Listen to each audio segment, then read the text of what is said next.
على نبيه وعلى آله وأصحابه المتأدبين بآداب. أما بعد، أعوذ بالله من الشيطان الرجيم. بسم الله الرحمن الرحيم. والذين آمنوا أشد حبا لله. صدق الله العظيم. درود شریف.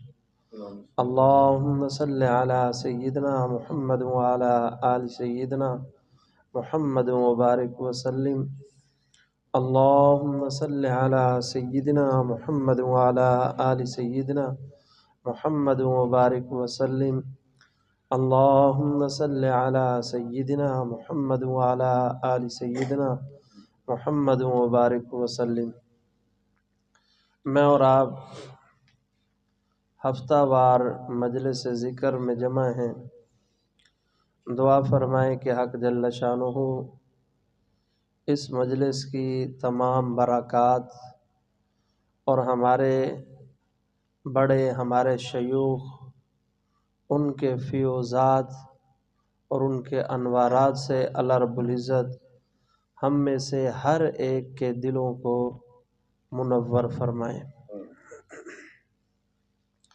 آج کی مختصر نشست میں چند بنیادی باتیں اللہ رب العزت کی چاہت کے حوالے سے بیان کی جائیں گی کہ اللہ رب العزت نے ہمیں اپنی عبادت اور بندگی کے لیے پیدا فرمایا. ایک اللہ رب العزت کی چاہت ہے اور ایک اللہ رب العزت کا حکم ہے. انسان کے لیے ضروری ہے کہ انسان اللہ رب العزت کے حکم کو بھی پورا کرے اور اللہ رب العزت کی چاہت کو بھی پورا کرے. میں اور آپ جو نمازیں پڑھتے ہیں، روزے رکھتے ہیں یا جتنی بھی عبادتیں کرتے ہیں، یہ اللہ کا حکم ہے. اور اللہ کی چاہت کیا ہے؟ اللہ رب العزت کی چاہت یہ ہے کہ میرا بندہ جو میری عبادت کرتا ہے اس عبادت کے اندر میری محبت ہونی چاہیے. عبادت یہ اللہ کا حکم ہے، لیکن اس عبادت کے اندر محبت ہو، محبت الہی میں غرق ہو کے عبادت کی جائے، یہ اللہ رب العزت کی چاہت ہے. اور آپ جانتے ہیں کہ حکم کو ماننا بھی ضروری ہوتا ہے، لیکن اگر چاہت کو پورا کر دیا جائے تو صاحب حکم اس پر بڑا خوش ہوتا ہے. صاحب حکم کی اس بندے پر پھر بڑی عنایات ہوتی ہیں. تو اللہ رب العزت کا حکم عبادت کا ہے، لیکن چاہت یہ ہے کہ میرا بندہ جب میری عبادت کرے تو میری محبت میں غرق ہو کے عبادت کرے. اب خالق کی یہ چاہت ہو کہ میرا بندہ مجھ سے محبت کرے اور پھر بندہ محبت نہ کرے، یہ بڑی شرم کی بات ہے. اور محبت انسان کی کیفیات سے ظاہر ہوتی ہے. اگر میں اور آپ نماز میں کھڑے ہیں اور نماز میں اطمینان نہیں ہے، طمانینت سے، سکون سے، تعدیل ارکان کا لحاظ کر کے اگر ہم نماز نہیں پڑھ رہے تو ایسی نماز کے اندر اللہ رب العزت کی چاہت پوری نہیں ہوتی. حکم تو پورا ہو رہا ہے، لیکن اللہ کی چاہت یہ ہے کہ میرا بندہ میری محبت میں غرق ہو کر، میرے عشق میں غرق ہو کر میری عبادت کرے.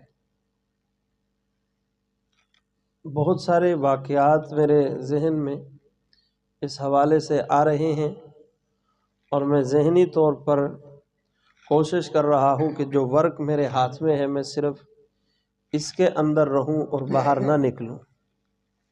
بہرحال اللہ رب العزت یہی چاہتے ہیں کہ میرا بندہ میری محبت کے اندر غرق ہو جائے، اور جو لوگ اللہ رب العزت کی محبت میں اپنے آپ کو غرق کرتے ہیں، اللہ رب العزت پھر انہیں بڑا مرتبہ اور مقام نصیب فرماتا ہے۔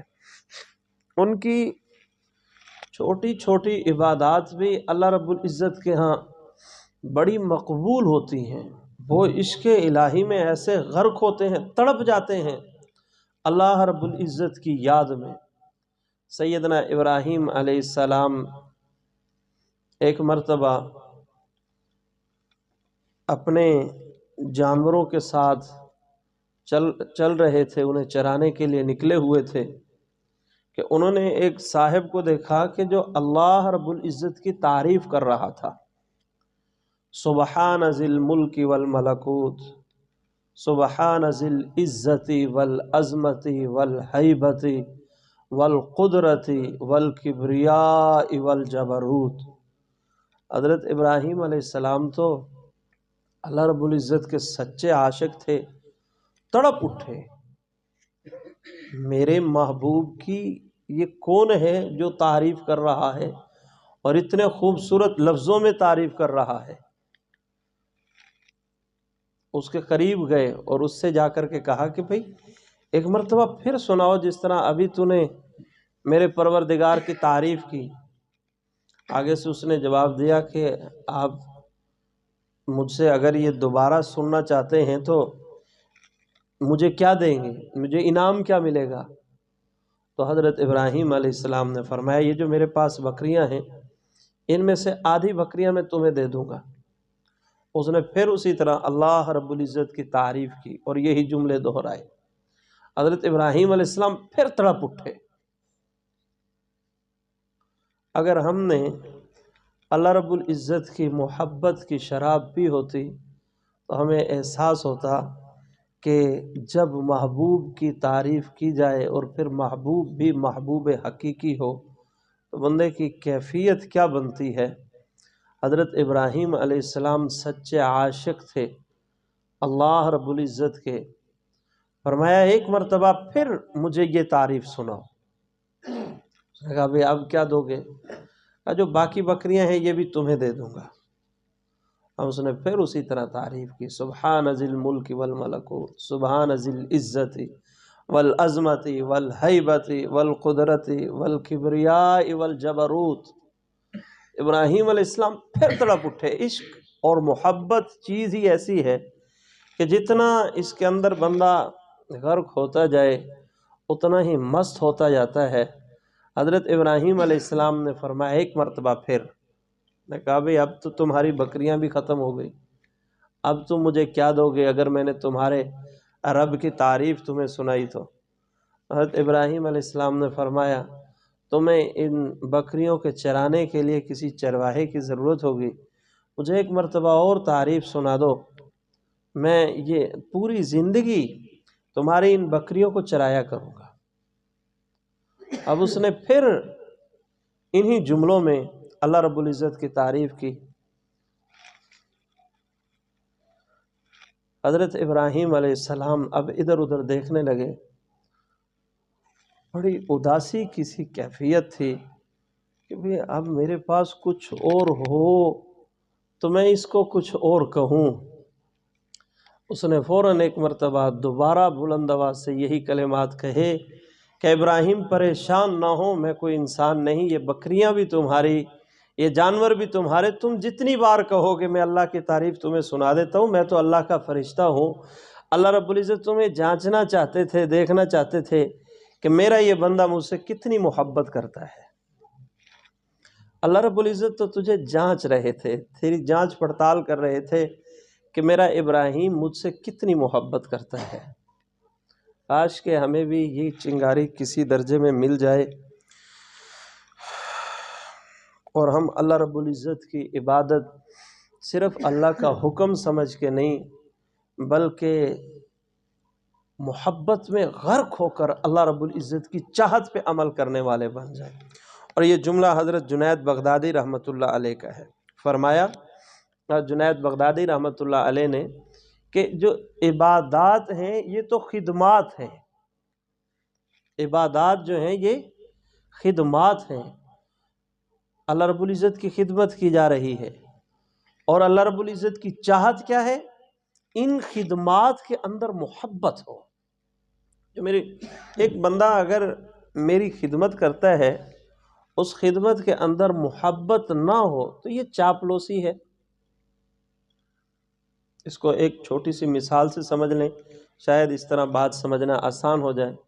ایک مرتبہ ہماری خانقاہ میں ہمارے ایک پیر بھائی نے اس کو اسی مثال سے سمجھایا تھا کہ خاوند سخت سردی میں سفر کر کے گھر لوٹا اور بیوی سے کہا کہ مجھے گرم گرم چائے پلاؤ۔ اب بیوی نے سخت سردی میں بیچاری اٹھی، اس نے چائے بنائی اور چائے دیتے ہوئے منہ دوسری طرف اور کپ تھما دیا۔ تو اب جب شوہر اس چائے کو لے گا، وہ پی لے، بھائی اب خوش ہو؟ وہ کہے گا نہیں، میں خوش نہیں ہوں۔ بھائی بیچاری سخت سردی میں اٹھی ہے تمہاری خاطر، اس نے چائے بنائی ہے اور پھر تمہیں چائے پیش کی ہے، اپنی نیند کو قربان کیا، گرم بستر کو قربان کیا، اور تم ہو کہ چائے پینے کے باوجود راضی نہیں، خوش نہیں۔ تو آگے سے شوہر کہتا ہے کہ چائے تو تھی پر اس چائے میں چاہت نہیں تھی، اس چائے میں محبت نہیں تھی۔ اگر محبت سے، پیار سے باتیں کرتے ہوئے، قریب بیٹھتے ہوئے مجھے چائے تھماتی تو یہ تھی اصل محبت والی چائے، جسے چاہت، میں کہا چائے چاہیے، چاہت چاہیے، بھی چائے پئیں گے لیکن چاہت والی چائے پئیں گے۔ تو اصل خاوند اور شوہر تبھی راضی ہوگا جب اس چائے پلانے کے اندر چاہت بھی ہو، محبت بھی ہو۔ اگر محبت نہ ہو تو خاوند ایسی خدمت کو جو ہے قبول نہیں کرتا۔ تو خدمت بھی تبھی قبول کی جاتی ہے جب اس خدمت کے اندر محبت ہو اور چاہت ہو۔ اس کو ایک اور ترتیب سے سمجھ لیں۔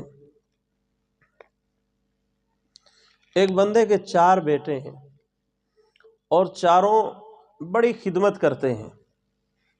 کوئی باپ کو ہفتے کا خرچہ پیش کر رہا ہے، کوئی باپ کے لیے پھل فروٹ خرید کے لا رہا ہے، کوئی باپ کے لیے بسکٹ چائے بنا کے لا رہا ہے۔ یہ ساری خدمات کی جا رہی ہیں، لیکن وہ روزانہ گھر میں چاروں آپس میں لڑتے بھی ہیں، ایک دوسرے کا گریبان بھی پکڑ لیتے ہیں، ایک دوسرے کے تماچے بھی لگا دیتے ہیں۔ تو کیا باپ ان خدمات پر اپنی اس اولاد سے راضی ہوگا؟ کبھی بھی نہیں۔ باپ کو اتنا کھانے میں لطف اور مزہ نہیں آتا جتنا اپنے بیٹوں کو آپس میں پیار کے ساتھ گفتگو کرنے میں مزہ آتا ہے۔ کیوں؟ اس میں چاہت ہے، اس میں محبت ہے۔ اور اصل چیز بھی یہی ہے کہ آج چاہت، عبادت کرتے ہیں، نیکیاں ہم کرتے ہیں، لیکن ان نیکیوں کے اندر چاہت نظر نہیں آتی، محبت چھلکتی ہوئی نظر نہیں آتی۔ تو ہماری عبادات کے اندر اللہ رب العزت کی محبت جو ہے وہ چھلکتی ہوئی نظر آنی چاہیے۔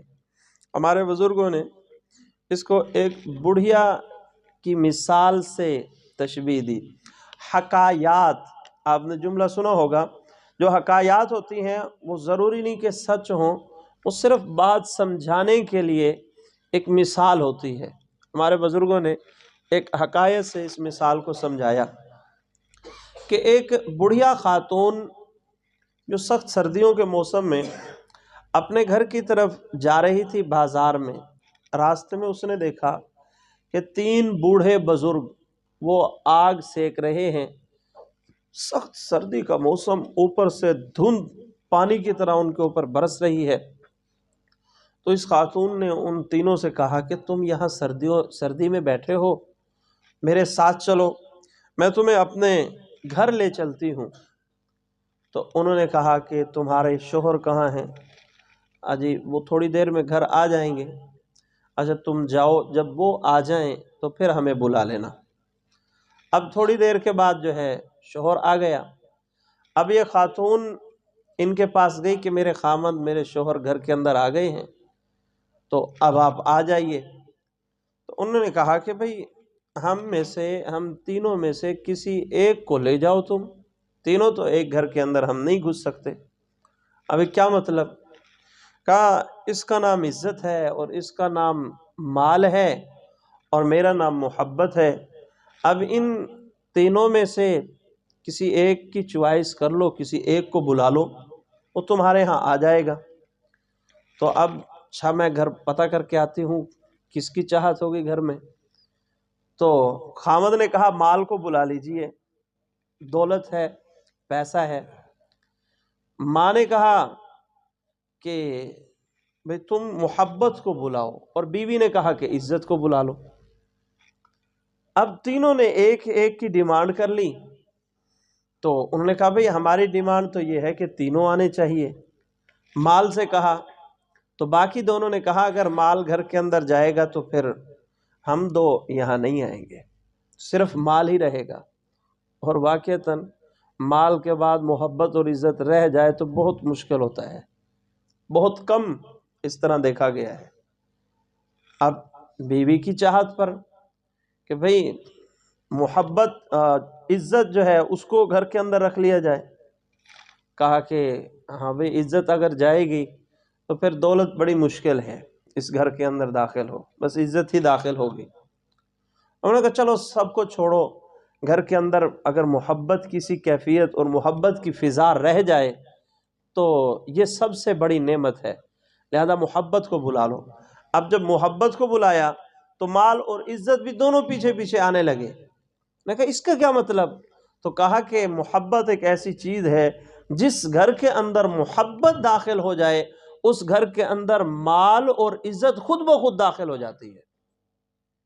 ایک حقائق ہے بظاہر، لیکن اس میں بہت بڑا سبق ہے کہ واقعتاً جس گھرانے کے اندر محبت ہوگی اس میں آپس میں پیار اور محبت کی برکت سے گھر کے اندر رزق کی برکت کے حساب سے مال اور دولت بھی آئے گی، اور جب محبت ہوگی تو ایک دوسرے کی عزت بھی کی جائے گی۔ ہمارے معاشرے کو اللہ تو چاہتے ہیں کہ میرا بندہ مجھ سے محبت کرے، لیکن حقیقت یہ ہے کہ ہمارے پورے معاشرے کو اس وقت محبت کی بہت ضرورت ہے۔ محبت ایک ایسی چیز ہے جو معاشرے کی تمام برائیوں کو جڑوں سے اکھاڑ کے پرے پھینک دیتی ہے۔ بلکہ آپ نے دیکھا ہوگا کئی مرتبہ ایک بندہ بظاہر مخالف اور دشمن ہوتا ہے، لیکن جب اس سے محبت ہو جائے، پیار ہو جائے، تو پھر اس کی بہت ساری غلطیوں کے اندر بھی انسان کو تعویلوں کے ذریعے سے وہ غلطیاں ہی نہیں لگتی۔ جس سے پیار ہو جائے، محبت ہو جائے، اس کی غلطیوں کو بندہ بڑی آسانی سے نظر انداز کر دیتا ہے۔ اور اگر گھرانوں کے اندر محبت آ جائے تو گھر کے اندر ہر ایک کی غلطیاں معاف کرنا آسان ہو جاتا ہے۔ تو بنیادی چیز یہ ہے کہ ہمیں اپنے گھروں کے اندر محبت کو رواج دینا چاہیے۔ محبت کے ذریعے سے اللہ عزت بھی دے گا اور مال اور دولت بھی عطا کرے گا۔ جب اللہ رب العزت یہ فرما رہے ہیں کہ میرے بندے میں تجھ سے محبت کرتا ہوں، تو بندے کے لیے بھی ضروری ہے کہ بندہ بھی اللہ سے محبت کرے۔ اور یہ بڑی شرم کی بات ہوگی کہ خالق ہو کر مخلوق سے محبت کرے اور مخلوق آگے کسی اور سے محبت کی پینگیں باندھنے کی کوشش کرے، یہ بڑی شرم والی بات ہے۔ جب اللہ مخلوق سے محبت کرنا چاہتا ہے تو پھر مخلوق کی ذمہ داری بنتی ہے کہ مخلوق بھی اللہ سے محبت کرے۔ اللہ رب العزت کی ذات حسینوں سے زیادہ حسین، خوبصورت۔ اچھا، انسانی فطرت ہے کہ محبت انسان جس سے بھی کرتا ہے اس سے پہلے انسان یہ کہتا ہے کہ بھئی محبت جو کریں تو اس کا کچھ خاکہ تو ہمارے ذہن میں ہو نا، اسے دیکھیں۔ محبت کے لیے دو چیزیں عموماً ضروری سمجھی جاتی ہیں، یا اسے دیکھا جائے یا اسے سنا جائے۔ بعضوں کو سن کر بھی محبت ہو جاتی ہے، یا پھر اسے دیکھا جائے، دیکھ کے انسان کو محبت ہوتی ہے۔ اب اللہ رب العزت کو ڈائریکٹ میں اور آپ سن بھی نہیں سکتے، دیکھ بھی نہیں سکتے، تو پھر اللہ رب العزت سے محبت کریں کیسے؟ یہ کہ دیکھنے سے محبت ہوتی ہے، یہ تو ایک جنرل بات ہے، ہر بندے کو سمجھ آتی ہے۔ سننے سے بھی محبت ہو جاتی ہے، اس کی مثال اللہ کے قرآن میں ہے۔ جتنے انبیاء دنیا کے اندر آئے، کسی نبی نے اللہ سے یوں نہیں کہا کہ یا اللہ میں تجھے دیکھنا چاہتا ہوں، سوائے حضرت موسیٰ علیہ السلام کے۔ حضرت موسیٰ علیہ السلام نے کہا کہ میں نے تجھے دیکھنا ہے، اور بار بار کہا، اصرار کیا اس بات پر۔ کیوں کیا؟ مفسرین نے لکھا ہے اس وجہ سے کہ موسیٰ علیہ السلام اللہ سے باتیں کیا کرتے تھے، یہ جو سنتے تھے نا، اس سننے سے یہ چاہت پیدا ہوئی کہ اب میں دیکھوں۔ ہمارے نوجوان کہتے ہیں کہ صرف فون پہ بات کر لینے سے کیا ہوگا، تو جب فون پہ بات ہوگی تو پھر دیکھنے کو بھی دل کرے گا، اور پھر آگے کئی دروازے کھلیں گے گناہ کے۔ موسیٰ علیہ السلام کلام کیا کرتے تھے، کلام کے بعد اب خواہش ظاہر کر دی کہ اللہ دیکھنا چاہتا ہوں۔ اللہ رب العزت نے کیا فرمایا؟ فرمایا کہ موسیٰ تم نے اگر مجھے دیکھنا ہے، مجھے تو نہیں دیکھا جا سکتا، لم ترانی، مجھے نہیں دیکھا جا سکتا، لیکن اگر تم اس پر اصرار کرتے ہو کہ میں نے ضرور دیکھنا ہے، پھر ایک کام کرو، 70,000 پردوں میں سے میں اپنے نور کی تجلی اس پہاڑی پر ڈالتا ہوں، آپ اس پہاڑی کو دیکھ لیجئے۔ 70,000 پردوں میں سے، اب اندازہ لگائیے۔ اچھا وہ پردے کیسے تھے؟ صاحب در منصور نے لکھا ہے کہ وہ پردے اس طرح تھے، زمین اور آسمان کے خلا کے برابر ایک پردہ تھا، اور 70,000 پردے تھے۔ یہاں پر سوال یہ اٹھتا ہے کہ بھئی یہ کیسے ممکن ہے، صرف اس زمین تو ایک ہی ہے، یہاں پر کس طرح اللہ رب العزت نے اس طرح کیا؟ تو بھئی جو اللہ اس ساری کائنات کے بنانے پر قادر ہے، وہ اللہ اس طرح کرنے پر بھی قادر ہے۔ اس طرح کئی لوگ یہ اعتراض کرتے ہیں کہ بھئی کہا جو جاتا ہے کہ قیامت کے دن منہ بند ہو جائے گا، انسان کے ہاتھ بولیں گے، یہ کیسے ہوگا؟ تو مفسرین نے بڑا پیارا جواب دیا، انہوں نے فرمایا جو اللہ زبان کے اس ٹکڑے کو بولنے پر قدرت دے سکتا ہے، وہ اس کی قدرت بند کر کے، کئی مرتبہ لوگ گنگے ہوتے ہیں، اس کی قدرت بند کر کے ہاتھ کو بلوانے پر قادر کیوں نہیں ہے؟ وہ اللہ جو چاہے، اللہ قادر ہے، قدیر ہے، وہ جو چاہے کر سکتا ہے۔ تو اللہ رب العزت نے 70,000 پردے درمیان میں حائل کیے، پھر اپنے نور کی تجلی ماری اس پہاڑی پر۔ حضرت موسیٰ علیہ السلام نے پھر اس پہاڑی کو دیکھا۔ جب اس پہاڑی کو دیکھا تو یکدم زمین پر گرے، بے ہوش ہو گئے، پہاڑی جل کر راکھ ہو گئی۔ اب یہاں پر بھی ایک اعتراض ہے، اشکال پیدا ہوتا ہے کہ پہاڑی جو پتھروں کی بنی ہوئی تھی وہ جل گئی، موسیٰ علیہ السلام کیوں نہیں جلے؟ اہل دل کا مجمع ہوتا تو بہت پیارا جملہ ہے، فرمایا کہ جس دل میں اللہ کی محبت ہو وہ جلا نہیں کرتے، جس دل کے اندر اللہ کی محبت ہو وہ جلا نہیں کرتے۔ تو چونکہ حضرت موسیٰ علیہ السلام کے دل میں اللہ کی محبت تھی، وہ جلے نہیں، گر کے بے ہوش ہو گئے، پہاڑی جل کے راکھ ہو گئی، سرما بن گئی۔ اور پھر پوری دنیا کے اندر جو تغیرات آئے وہ بڑے عجیب ہیں۔ مفسرین نے لکھا ہے کہ حضرت موسیٰ علیہ السلام تو گر کے بے ہوش ہو گئے، دنیا میں جہاں کہیں ایسے درخت تھے جن کو کانٹے لگے ہوئے تھے، وہ کانٹے ان درختوں سے اتر گئے، یا اللہ رب العزت کی محبت میں۔ جہاں کہیں سبزہ نہیں تھا، ریت کے ٹیلے تھے، وہاں پہ سبزہ اگایا اللہ رب العزت کی محبت میں۔ جہاں کہیں سمندروں میں پانی کھارا تھا، کڑوا تھا، وہ پانی میٹھا ہو گیا۔ بڑے تغیر پیدا ہوئے، اور یہ تو خارج میں۔ حضرت موسیٰ علیہ السلام نے کیسا تغیر پیدا ہوا، آپ حیران ہوں گے۔ صاحب در منصور نے اس کی بڑی لمبی تفسیر کی ہے۔ وہ فرماتے ہیں کہ موسیٰ علیہ السلام کا چہرہ اس قدر نورانی ہو گیا، اتنا خوبصورت ہو گیا کہ اگر کوئی بندہ انہیں دیکھ لیتا تو وہ مجنون ہو جاتا، پاگل ہو جاتا، اور دیوانگی کے عالم میں 1-2 دن زندہ رہ پاتا، اس کے بعد مر جاتا تھا۔ تو اللہ رب العزت نے حکم دیا حضرت موسیٰ علیہ السلام کو کئی چمڑے لے کر اپنے چہرے پر لپیٹ لیجئے۔ انہوں نے جب کئی چمڑے لپیٹ لیتے تو اس کے بعد چہرہ دکھ سکتا کہ اب چہرے کو دیکھا جا سکتا ہے۔ اور صاحب در منصور نے حضرت موسیٰ علیہ السلام کی بیوی کا جملہ لکھا ہے کہ وہ فرمایا کرتی تھی کاش کہ میں زندگی میں کبھی اپنے شوہر کو بغیر چمڑوں کے بھی دیکھ پاتی، کیونکہ دیکھا ہی نہیں جا سکتا تھا، آنکھوں میں نورانیت اور کششی ایسی تھی کہ بندہ اس کشش کو دیکھ کر دیوانہ ہو جاتا۔ بعض آنکھیں ایسی ہوتی ہیں جن کے اندر بڑی کشش ہوتی ہے، میں اور آپ سب اسی معاشرے کا حصہ ہیں، بہت کچھ انسان کو معاشرے میں دیکھنے کو ملتا ہے۔ تو موسیٰ علیہ السلام کی آنکھوں میں ایسی کشش تھی، چہرے مبارک میں ایسی کشش پیدا ہو گئی، حالانکہ کہیں آپ نے نہیں پڑھا ہوگا حضرت یوسف علیہ السلام بڑے حسین تھے کہ کوئی انہیں دیکھ کر پاگل ہو گیا ہو، دیوانہ ہو گیا ہو، کوئی مثال نہیں ملتی، لیکن موسیٰ علیہ السلام نے چونکہ اس نور کی چھوٹی سی کرن پر حضرت موسیٰ علیہ السلام بھائی تنگ کریں گا گھر جا کے، حضرت موسیٰ علیہ السلام چونکہ اس کرن کو، اس چمک کو حضرت موسیٰ علیہ السلام نے دیکھا تھا، جو چمک اور کرن تھی اللہ رب العزت کے نور کی، جب اس پر نظر پڑی تو اتنے حسین ہو گئے، اتنے خوبصورت ہو گئے۔ اب ذرا دل کے کانوں سے میرا یہ جملہ نوٹ کرنا اور تھوڑا گہرائی میں جا کر رات کو سوتے ہوئے سوچنا بھی کہ حضرت موسیٰ علیہ السلام نے اللہ کو نہیں دیکھا، بلکہ اللہ کے نور کی ایک تھوڑی سی تجلی کو دیکھا، اور تجلی کو بھی ڈائریکٹ نہیں دیکھا، 70,000 پردوں سے وہ تجلی آئی، اور جب موسیٰ علیہ السلام نے اسے دیکھا تو وہ اتنے حسین ہو گئے، اللہ خود کتنے حسین ہوں گے۔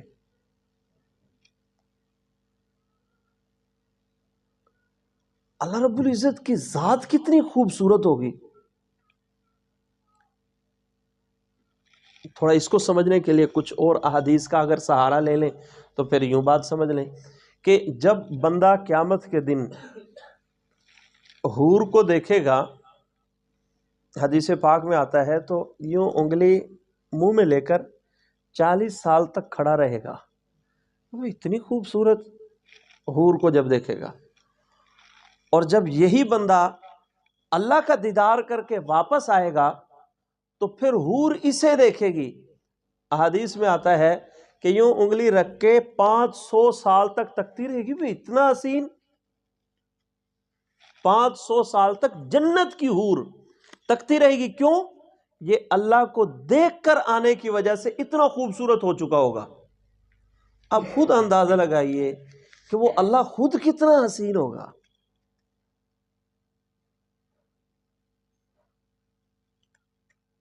نوجوانوں کے لیے جن کا اپنا خدا اتنا پیارا ہو تو ایسی زندگی پر پھر بھی وہ کسی اور طرف دیکھنے کی کوشش کرے، اور اس خدا سے ہر ایک نے ملاقات کرنی ہے۔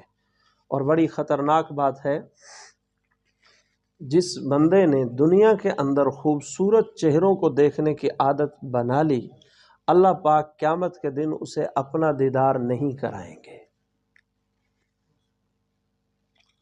اور جنت کے اندر، بلکہ قیامت کے دن سب سے بڑی سزا، اگر کسی کے سر سے یوں انگلی سے لے کر پیروں تک کسی کو کاٹ دیا جائے، یہ اتنی سزا نہیں ہے جتنی بڑی سزا اس بندے کے لیے ہوگی جسے اللہ کہیں گے کہ میں تجھے اپنا دیدار نہیں کراتا۔ پورا بدن کٹوانا آسان ہے، لیکن اللہ رب العزت کے دیدار سے محروم ہو جانا یہ بڑا مشکل ہے۔ اتنا حسین پروردگار، میں نے ایک چھوٹی سی مثال عرض کی ہے کہ اللہ اتنا حسین ہے، کیونکہ انسان کسی سے محبت کرے تو اس کا کچھ نہ کچھ خاکہ ذہن میں ہو تو پھر محبت اندر سے جاگتی ہے، تو وہ تو ایسی ذات ہے جس کا کوئی خاکہ بندہ بیان ہی نہیں کر سکتا۔ میں نے تھوڑی سی تمثیلاً اس کو تھوڑا تفصیل میں ڈیٹیل میں عرض اس وجہ سے کیا ہے کہ یہ خاکہ ذہن میں رکھیے کہ جنت کی حوریں جب انسان کو دیکھ کر اتنی عجیب کیفیت میں ہیں تو رحمان خود جس کا یہ دیدار کر کے آیا ہے وہ کتنے حسین ہوں گے۔ اس کو ایک اور مثال سے سمجھے. میں نے اور آپ نے کئی مرتبہ یہ بات سنی ہے کہ جب کسی آدمی کی روح پرواز ہو، کسی بندے کی جان نکلتی ہے تو اسے اتنی تکلیف ہوتی ہے جس طرح زندہ بکرے کی چمڑی ادھیڑو اسے تکلیف ہوتی ہے.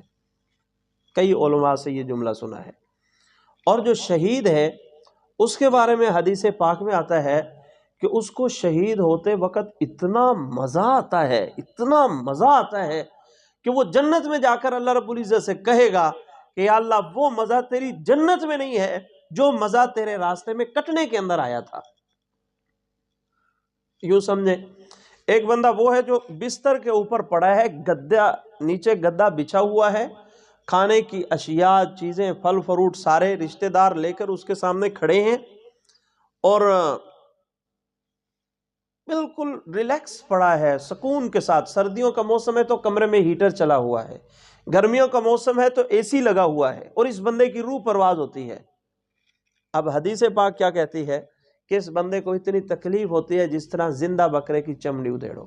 اس کے مقابلے میں ایک ایسا آدمی، میں مثال عرض کر رہا ہوں، کشمیر کے پہاڑوں میں لڑ رہا ہے، سخت موسم گرمیوں کا یا سردیوں کا، پہاڑی کے اوپر، اچھا پورا لباس بھی نہیں، جوتے بھی پورے نہیں، پاؤں بھی زخمی، بدن بھی جھاڑیوں کی وجہ سے زخمی، گولی لگی اسے. جب گولی لگی تو یہ پہاڑی سے لڑ کھڑاتا ہوا گرا. کس انداز میں کہ ادھر ادھر جھاڑیاں ہیں، جھاڑیوں کے اندر ڈھنستا چلا جا رہا ہے، پورے بدن میں کانٹے داخل ہو رہے ہیں، اور کہیں پہاڑی سے سر ٹکراتا ہے، کہیں بازو ٹکراتا ہے، اس انداز میں ٹکراتا ہوا گر رہا ہے. لیکن حدیث پاک میں آتا ہے اس کو اتنا مزہ آتا ہے کہ جنت میں جا کر اللہ سے کہے گا یا اللہ تیری جنت میں وہ مزہ نہیں جو مزہ اس وقت مجھے آیا تھا جس وقت میں شہید ہوا تھا. وجہ فرق کیا ہے؟ علماء نے وجہ فرق یہ بیان کی ہے. اس کو سمجھنے کے لیے قرآن مجید کے ایک اور آیت کا سہارا لیں. آج میں بہت سارے سہارے لے رہا ہوں. قرآن مجید کی ایک اور آیت کا سہارا لے لیجئے. حضرت یوسف علیہ السلام پر جب زلیخا فریفتہ ہوئی تو عورتوں نے زلیخا کو تانے مارے، تو شرم نہیں آتی تو اپنے غلام پر ہی فریفتہ ہو گئی؟ تو اس نے کہا کہ ان کو سبق چکھانا چاہیے کیونکہ انہوں نے ابھی میرا غلام دیکھا نہیں ہے. حضرت یوسف علیہ السلام جیل کے اندر تھے تو اس نے ان تمام خواتین کی دعوت کی، اور دعوت اس انداز میں کی بتیری کوشش کے باوجود اس پرچی سے باہر ہی نکل گئے. خواتین نے جب اسے تانے مارے تو دعوت کی، ان کے ہاتھوں میں پھل بھی تھما دیا گیا، مثال کے طور پہ سیب ہوگا یا کوئی اور پھل، یعنی ایسا پھل تھا جو چھری سے کاٹ کے کھانے والا تھا، اور دوسرے ہاتھ میں چھری چاقو بھی تھما دیے. اب جب وہ ان پھلوں کو ہاتھ میں لے کر کاٹنے لگی نا تو اس نے پولیس والے سے کہا کہ تم یوسف علیہ السلام کو لے کر آؤ، ان کے درمیان سے یوں گزر جاؤ، تاکہ یہ دیکھے نا یوسف علیہ السلام کو، تو یہ جو مجھے تانے مار رہی ہیں کہ غلام پہ فریب تھا، غلام کو دیکھو تو صحیح پہلے. اب حضرت یوسف علیہ السلام کو اس نے درمیان سے گزارا. اچھا وہ خواتین پھل پر چھری رکھ چکی تھی. جب یوسف علیہ السلام پر نظر پڑی، میرا اپنا وجدان کہ یوں اوپر تو رکھ چکی ہوں گی، پورا ہاتھ ہی کاٹ دیا. یا جنہوں نے ابھی چھری نہیں رکھی تھی وہ یوں یوسف علیہ السلام کو دیکھ رہی ہیں اور چھری بھی چلا دی. اب سارا بدن اپنے ہاتھ کے خون سے لہو لہان، یہ یوں مارا، سارا کپڑوں پہ خون ہی خون، لیکن وہ مست بیٹھی ہیں. واہ، اتنے حسین، اتنے خوبصورت. یہ کیا تھا؟ یوسف علیہ السلام کے حسن کو دیکھ کر یہ اتنی مست ہوئی کہ انگلیاں کاٹ ڈالی اور احساس تک نہ ہوا، پتہ ہی نہ چلا کہ ہم نے اپنے آپ کو زخمی کر دیا. یوسف علیہ السلام کا یہ حسن دنیاوی حسن تھا. اس دنیاوی حسن کی خوبصورتی کا یہ عالم تھا کہ جب ان خواتین نے دیکھا تو ایسی مست ہوئی کہ اپنی انگلیاں کٹوا ڈالی. اب پچھلے اس سوال کی طرف چلے جائیے کہ جو بستر پر سکون سے مر رہا ہے اس کو تو اتنی تکلیف جس طرح زندہ بکرے کی چمڑی ادھیڑو، اور جو پہاڑوں سے لڑکھڑاتا ہوا گر رہا ہے، پتھروں میں سر لگ رہا ہے، بازو ٹکرا رہا ہے، بدن میں کانٹے پیوست ہو رہے ہیں، اس کو اتنا مزہ آ رہا ہے۔ اس مزے کی وجہ کیا ہے؟ حدیث پاک میں آتا ہے جب انسان اللہ کے نام پر شہید ہوتا ہے، اس کے خون کا پہلا قطرہ زمین پر گرنے سے پہلے اللہ رب العزت اسے اپنا دیدار کرا دیتے ہیں۔ اب اس سوال کا جواب مل گیا کہ یہ جو پہاڑوں سے گرا، تکلیف سارا کچھ، لیکن وہ اللہ کو دیکھ رہا ہے۔ انہوں نے دنیاوی حسن یوسف علیہ السلام کو دیکھا، انگلیاں کٹوا ڈالی، احساس نہ ہوا، تو جو اللہ کو دیکھ رہا ہو وہ گردن کٹوائے، اسے کیا احساس ہوگا؟ اسے کانٹوں کے چبھنے سے کیا غرض؟ اسے سر پتھر سے ٹکرانے سے کیا غرض؟ اس کے بدن میں تیر پیوست ہونے سے اسے کیا تکلیف، یا تلوار داخل ہونے سے اسے کیا تکلیف؟ وہ تو اللہ رب العزت کے دیدار میں مست ہے، اور مست ہو کر اپنی جان دے رہا ہے۔ اور یہاں پر ایک سوال بھی اگر آپ ذوق رکھنے والے ہیں تو ذہن میں ہوگا کہ جب شہید کو جنت کے اندر مزہ ہی نہیں آئے گا، کہ جب یہ کہیں گے اللہ تیری جنت میں وہ مزہ نہیں ہے جو تیرے راستے میں کٹنے میں تھا، تو پھر شہید جنت میں رہے گا کیسے؟ کیونکہ جنت تو مزے کی جگہ ہے نا۔ جب وہاں پہ مزہ ہی نہ ہو تو پھر وہاں پہ رہنے کا کیا فائدہ؟ تو ہمارے مشائخ نے فرمایا کہ بلکہ محدثین نے لکھا ہے کہ شہید کو اللہ رب العزت روزانہ کی بنیاد پر اپنا دیدار کرائیں گے، اس سے ان کا دل لگ جائے گا۔ کیونکہ وہاں پر جو دل نہ لگ رہا تھا اس کی وجہ یہ تھی کہ وہ جسے دیکھا تھا وہ یہاں نظر نہیں آ رہے، اس وجہ سے دل نہیں لگ رہا تھا۔ جب یہاں نظر آنے لگے تو بس اب بارے نیارے ہو گئے۔ اب ان دونوں مثالوں کو، حضرت یوسف علیہ السلام اور حضرت موسیٰ علیہ السلام کی مثالوں کو ذہن میں رکھ کر میں اور آپ تھوڑا تصور کریں کہ جن کے پاس ایسی ذات ہو محبت کرنے کے لیے، ہمیں کچھ نہ کچھ تو کوشش کرنی چاہیے اس ذات کی محبت کے حصول کے لیے۔ تصوف و سلوک کی لائن کا بنیادی مقصد اللہ رب العزت پہ فدا ہو جانا ہے، اللہ رب العزت کی محبت میں غرق ہو جانا ہے۔ محبت الہی میں غرق ہونے کی یہ محنت ہے، اور ہمارے بہت سارے مشائخ ایسے گزرے ہیں کہ جن کو خواب میں اللہ رب العزت نے زندگی میں ہی اپنا دیدار کرا دیا تھا۔ ہمارے حضرت امام اعظم ابو حنیفہ رحمۃ اللہ علیہ کے بارے میں بعض روایات میں 40 مرتبہ اور بعض روایات میں آتا ہے 100 مرتبہ اللہ رب العزت نے خواب میں اپنا دیدار کرایا۔ ہمارے امام احمد ابن حنبل رحمۃ اللہ علیہ کو بھی خواب میں اللہ رب العزت نے اپنا دیدار کرایا۔ یحییٰ بن سعید القطانی رحمۃ اللہ علیہ کو اللہ رب العزت نے خواب میں اپنا دیدار۔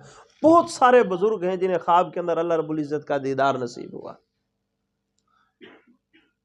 اور ایک بزرگ جو ابھی حیات ہیں، میں نے ان کی زبان سے یہ جملہ سنا، فرمایا ہم نے اپنی زندگی میں 10 دعائیں مانگی تھی، ان میں سے 9 کو اپنی زندگی میں پورا ہوتے ہوئے دیکھا، امید ہے مرتے وقت 10ویں بھی ضرور پوری ہوگی۔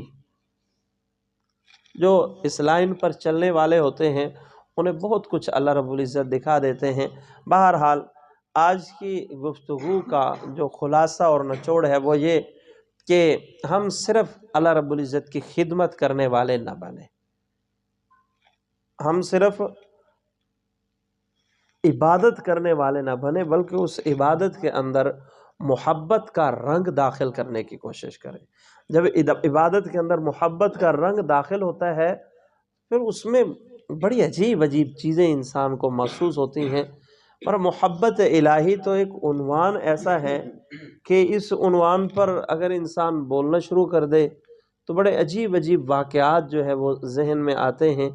بہرحال جہاں جانے کا ارادہ تھا اس طرف تو نہ گئے۔ آج کا بیان کا خلاصہ جو ہے وہ یہ کہ ہم اللہ رب العزت سے محبت کرنے کی تگ و دو اور کوشش کریں۔ اور دعوت و تبلیغ والے احباب اکثر یہ جملہ کہتے ہیں کہ جو جملہ بار بار بولا جائے وہ ایک دن ایسا آتا ہے کہ دل کے اندر گھر کر جاتا ہے۔ جب ہم اللہ رب العزت کی محبت کے بول بار بار بولیں گے تو اللہ رب العزت سے محبت بھی دلی طور پر آہستہ آہستہ ہونے لگ جاوے گی۔ دعا ہے کہ حق جل شانہ جو کہا سنا ہم سب کو اس پہ عمل کرنے کی توفیق نصیب فرمائے۔ وما علینا الا